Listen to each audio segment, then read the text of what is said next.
मैं जिंदगी भर बिठा के नहीं खिला सकता हूँ। अरे कोई बात नहीं, मैं खिला दूंगा।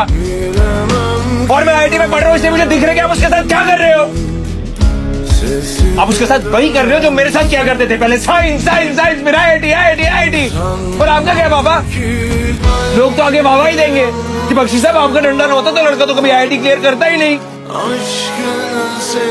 मेरे जैसे भरे पड़े आईआईटी में, कभी उससे पूछो उसका क्या मन है करने का। कभी मुझसे पूछा था, अनुज है ना, अनुज मेरे रूममेट, वो भी आया आईआईटी में अपने माँ बाप का सपना पूरा करने, सुसाइड कर लिया उसने, नहीं हो पाया उससे। मेरी हिम्मत, मेरी ताकत, मेरा सहारा है तू।